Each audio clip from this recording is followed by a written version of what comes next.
What's up, people? Back with another reaction, back with some more Adam Ant as we move toward the conclusion of the Antics in the Forbidden Zone compilation. Thank you again to Mr. Solo.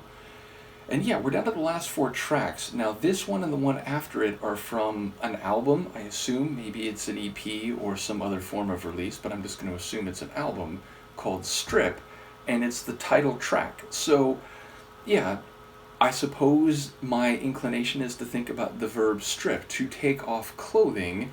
Of course, you can strip something of one of its layers or one of its parts, and that might not be clothing if it is an inanimate object. But yes, the most immediate understanding of the word makes me think about removing clothing. So we'll see if that's what's happening here. It is a single word title, there's no additional context.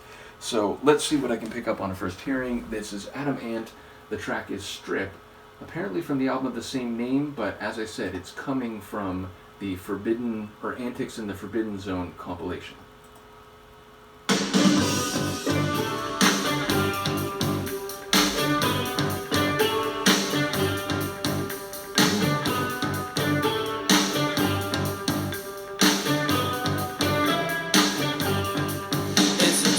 Like this, the great heaven knows that we wish we had not so many clothes. So let's loosen up with a playful tease, like all lovers did through the centuries. We're just following into history. If I strip for you, will you strip for me? We're just following into history. If I strip for you, will you strip for me?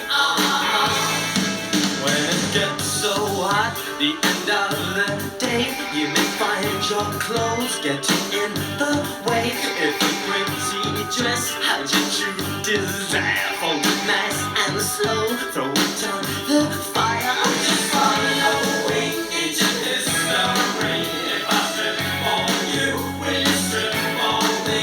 We're just following into history. If I strip for you, will you strip for me?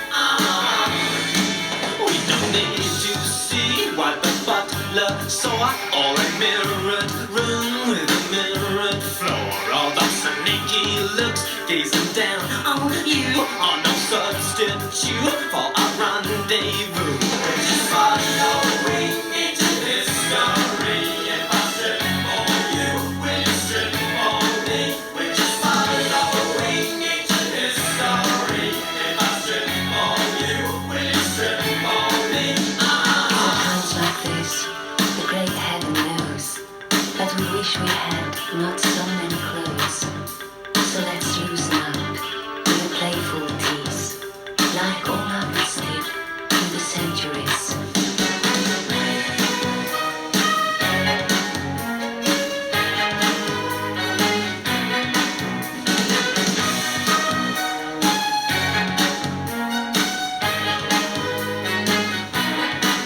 If you think it's cheap or a bit risque, please don't say a word, I'll just slip away.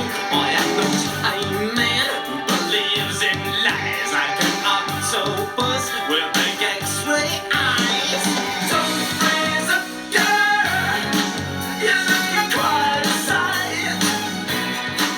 I've been generous all tonight.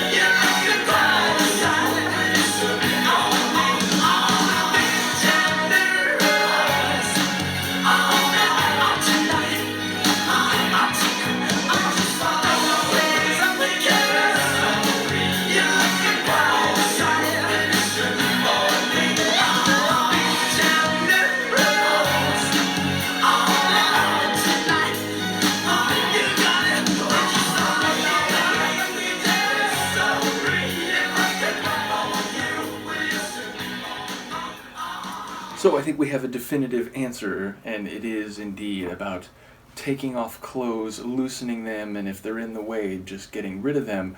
But it's interesting, like, number one, it's clearly, like, in interacting with a woman whose voice we hear eventually. I do wonder who that is on vocals. But she's saying the same things he is. So apparently the sentiment is equal in reverse. And indeed, the line in the chorus, if I strip for you, will you strip for me? So it is being phrased as a question, but it sounds like they're both into it. There's also a historical element. I mean, he says in one line, like people have done for centuries, which is interesting because, stripping as an art of visual teasing and like sexual enticement, for lack of a better phrase, is something that has been, certainly it's been in some historical circumstances, but it's only become, I think, more mainstream and culturally acceptable, and obviously not in all places, but, since the 20th century. So there's that historical layer, and then he's saying, like, wanting, like, he's rooting it in history, like he's literally saying in history. So it's like he's tying their act to this, like, generations old art of seduction through the removal of clothing and the sort of strategic or selective removal of clothing meant to, again, pique someone's prurient interest. So there's that aspect. Again, then we hear the woman's vocals who sang the same thing. So if we read that at face value, like, she's very much feeling the dance of seduction and removal of clothing as well. And then the sonics, it's like, it has a bit of this, not like funky in an overt sense, but, it's a bit kind of funky, I don't know, new wave, kind of pop rock sound, but then the strings really bring this additional element. And at first I was thinking they were like synth strings, but the more it went on, I was like, maybe they're just like actual strings. There's some like violins,